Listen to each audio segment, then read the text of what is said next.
Selam əziz soydaşlarımız.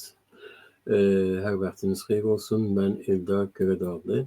Yenə bir qurtuluş sözü ilə birlikteyiz. Güney Azərbaycan Qurtuluş Partiyası tərəfindən sizinlə birlikdə demək ki, hər həftə 3 toplantı gedir və bu 3 toplantıda da 3 demək görüşümüzü istəyirəm.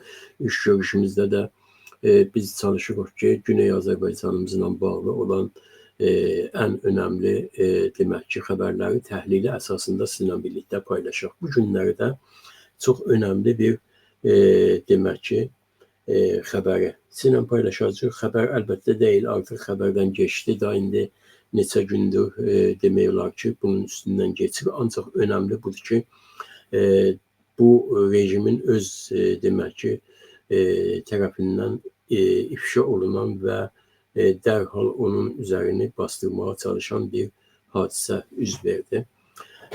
Belə ki, demək ki, üz istəyirəm. Kərəcin məhəlli qazeti və ya məhəlli demək ki, media, indi qazetlərdə ümumiyyətlə daha çox media sistemində, media formasında gedir. Bu Peyami Sepidar adında bir onun məhəlli qazeti elan etdi ki, Kərəcin səddi və ya su bəndi və ya barajı demək ki, sürətlə susuz qalmaqdadır və ümumiyyətlə qurumaqdadır, qurub və indi də bunun quruması elə bir həddə gəlib çatıb ki, artıq demək olar ki, sədd tamamilə qurumuş formadadır, halətdədir və bilirsiniz ki, bu səddin ümumiyyətlə bir çox suları Tehranı əhatə edirdi və Tehranda olan insanların suyunu təmin edirdi. Təbii ki, Kərəc özü də çox böyük bir ölkə, çox böyük bir şəhərdir və hardasa demək olar ki, bəlkə Tehrandan sonra ən ikinci cəmiyyəti olan şəhərə malik olur. Çox böyüyüb, çox genişlənibdir və bu şəhərin də ümumiyyətlə %70-i, %65-i, %70-i Azərbaycan türkləri təşkil edilir. Ona görə də şəhər demək olar ki, yəni ümumiyyətlə desək, coğrafiyaya baxımından desək, Əlborz özü Azərbaycanın üzərindədir, Azərbaycan yaylasının üzərindədir. Bilirsiniz ki, Azərbaycan yaylası hər halükarda Qafqazlardan başlayır, ta Zaqroslara qədər, o tərəfdən Əlvənd, bu tərəfdən Dəmavənd və bir tərəfdən də gəlir Savalan, o tərəfdən də Qəradağlar və bir tərəfdən də gəlir Səhənd dağlarında demək olar ki, əhatə edir. O tərəfdən gedir quzeyimizdə Şah dağı və bu demək ki, həndəvər bizim Azərbaycan yaylasını təşkil edilir və Kərəc ümumiyyətlə bütün Əlborz da bu yaylanın içindədir. Ona görə də Kərəc Azərbaycan torpağıdır və Azərbaycan torpağı olması da həm coğrafik nöqtə nəzərindən, həm bilimsəllik nöqtə nəzərindən, həm demək ki, jeotəbii sistem əsasında tam olaraq Azərbaycanın üzərində dayanır. İndi bizim sözümüz hələ burada deyil, ümumiyyətlə. Kərəcin su bəndi qurulur və o quruduqca altı çıxır üzə. Və burada həman bu qazetin, əgər mümkün olsa qazeti lütfən göstər, bəli. Peyami Sepidar qazetində burada açıqcasına yazır ki, Ruzname Ustaniye Əlborz با خوش شدن سد کرج تاکنون پیکر 74 nəfər peyda şuda است. Yəni 74 demək ki, cəsəd tapşılıb buradan. Bu 74 cəsədin əli qolu bağlı və ayaqları bağlı. Bunları ümumiyyətlə torbalar içində, plastik geylər içində, plastik yumurlaqlar içində və eyni zamanda moketlərə bağlanmış şəkildə formada demək ki, səddə atılıbdır. Və bu səddə atılan bu cəsədlərin, yenə deyirəm ki, bəlli işgəncə olublar, bəlli demək olar ki, əl qolları tamamilə bağlanıbdır və bu bir fərdin, iki fərdin, 5 fərdin işi deyil. Bu ümumiyyətlə rejimin, mafiya rejiminin, bu demək ki, terror rejiminin tamına öz işidir. İndi bu 24 saat bunun üstündən getmədən tərmətələsi bütün rejimin mediası, o cümlədən Təsnim, o cümlədən demək ki, başqa qəzetlər bunu təksib edirlər, yalanlarlar və deyirlər ki, belə bir şey yoxdur. 74 cəsəd buradan çıxmayıbdır. 75 cəsədin burada demək ki, mövcudiyyəti yoxdur. Bu sadəcə düşmənlər tərəfindən bir sabotajdır və belə bir şeyin əslən əsli yoxdur. Halbuki bunu daha doğrusu BBC deməyibdir, bunu nə bilim orada international şahçılara bağlı olan medialar, eşikdə olan medialar deməyiblər. Ondan sonra Amerika deməyibdir, İsrail deməyibdir. Bunu rejimin özünün mətbuatı deyibdir, mətbuatı çıxarıb üzə və bunların da nə tipdə, nə halətdə şişmiş vəziyyətlərini, durumlarını tamamilə çıxıb. Bunlar bəlli ki, demək olar ki, neçə aylar bundan öncə gizli şəkildə rejim tərəfindən edam olunmuş şəxslərdirlər. Yadınıza gəlsə, biz keçən söhbətlərimizdə də demək ki, international insan haqları komitələri tərəfindən belə bir xəbər verdik. Və eyni zamanda Əfv Beynəlmiləli tərəfindən də belə bir xəbər verildi ki, bu ilin hardası demək olar ki, 10 ayının ərzində 1300 İranda edam olubdur. Bu 1300 edamın təqribən demək olar ki, 77-78 nəfəri rejim tərəfindən təyin olub, təsdiq olunubdur və ailələrinə təhvil verilibdir. Qalan hissə ki vardı, 1000-in üzərində qalan hissə, bunların heç bir ailələrinə təhvil verilməyibdir və heç bir ailələrinə bilindirilməyibdir.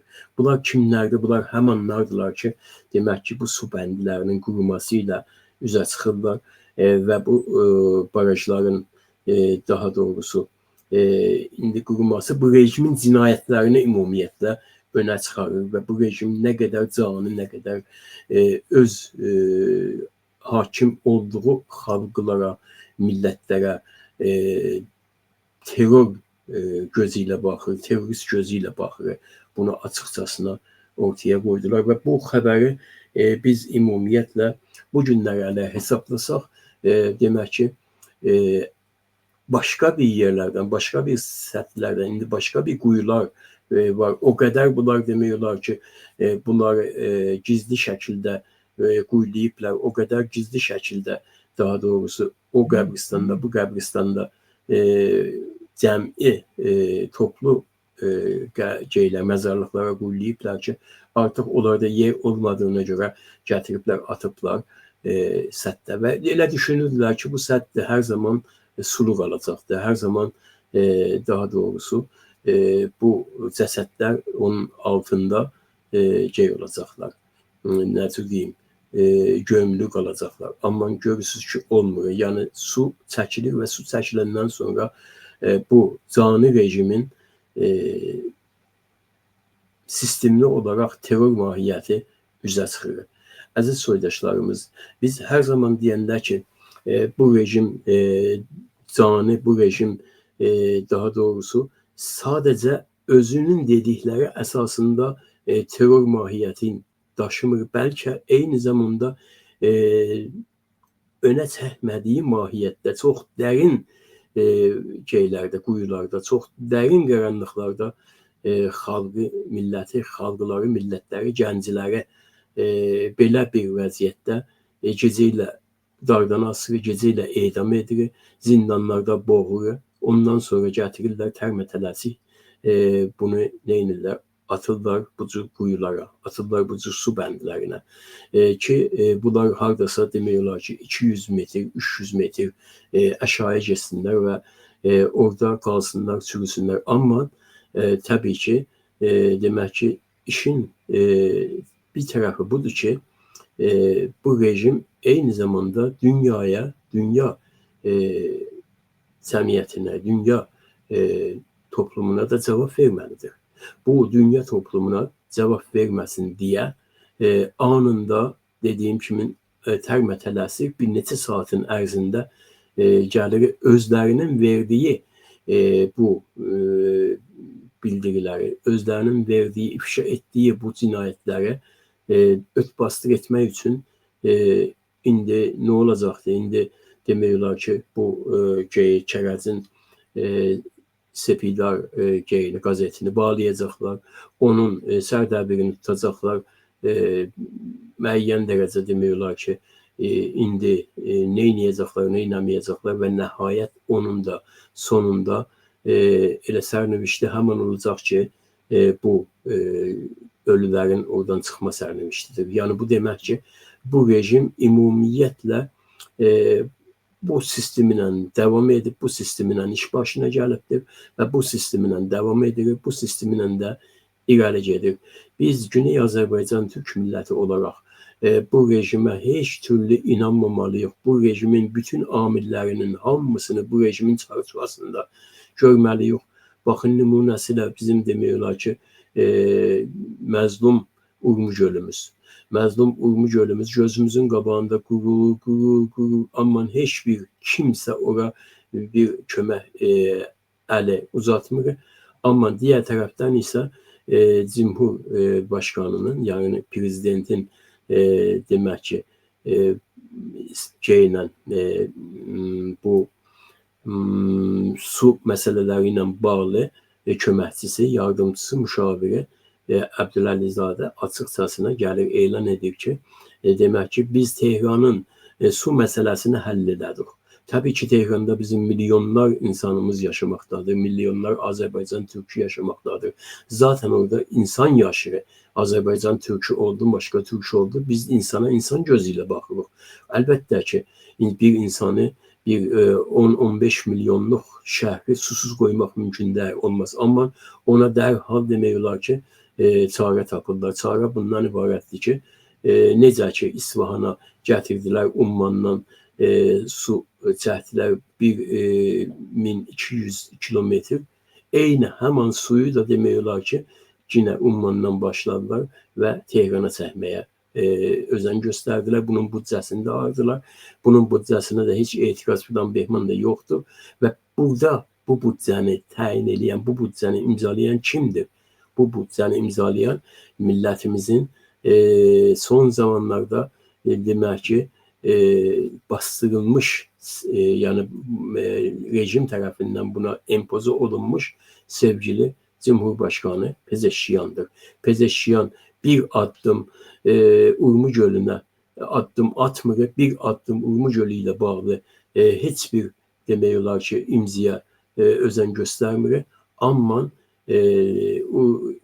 Umman gölündən Tehrana 1000 kilometrin üzərində olan böyük bir projəni imzaları dərhal heç ufla demir. Bunun da üzərində demək olar ki, təcili verir, onaylama verir, əmri verir ki, tez təcili onaylansın və Tehranın da başqa yerə getməsi də ehtiyac, yəni paytaxtın, İranın paytaxtının, İranın baş kəndinin Tehrandan başqa yerə getməsi də ehtiyac yoxdur. Çünki biz bunu təmin etdik.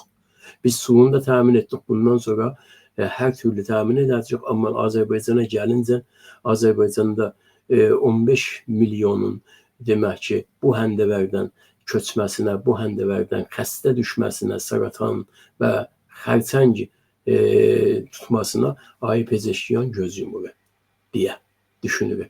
Bu rejimi biz bütün görməliyik.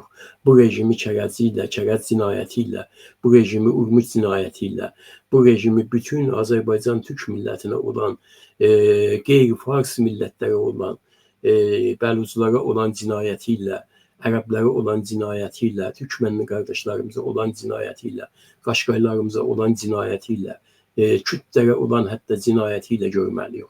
Biz bu rejimi bütün görməliyik. Bu rejimin bütün demək ki, içində olan hər kəs bu rejimin amili və hər kəs Azərbaycan Türk millətinin düşməni sayılır. Bunu belə görməyimiz lazımdır. Özümüzü aldatmayaq. Özümüzü kimsələrin iki beyt şeirinə uydurmayaq və gözümüzü açaq, millətimizin düşmənlərini çox gözəl tanıyaq. Millətimizin düşmənləri fərdilər deyil. Millətimizin düşmənləri Əl-Xamneyi deyil. Millətimizin düşmənləri o sistemdir ki, şubi fasçı sistem olaraq Tehranda hakimdir. Bunun bütünü bizim millətimizin düşmənidir. Bunu belə görməyimiz lazımdır. Buradan da mən demək ki, bu əzizlərimizə, etisabda olan gözəllərimizə, etisabda olan soydaşlarımıza tezliklə demək ki, can sağlığı arz edirəm. Orada olan ailələrimizin hamısının oradan əlindən öpürük və ora himayət kimin gedən Abbas lisanlılara buradan demək ki, can sağlığı arz edirik və buradan demək istəyirik ki, Azərbaycan Türk milləti cəsarətə ehtiyacı vardır. Azərbaycan Türk millətinin, Azərbaycan milli hərəkatının demək ki, irəli aparanlarının hamısının eyni cəsarəti olmalıdır. Əməl cəsarəti olmalıdır. Sağ olasınız, sağ olasınız. Bir daha bir başqa verilişlə sizin xidmətinizdə olacaq. Var olasınız.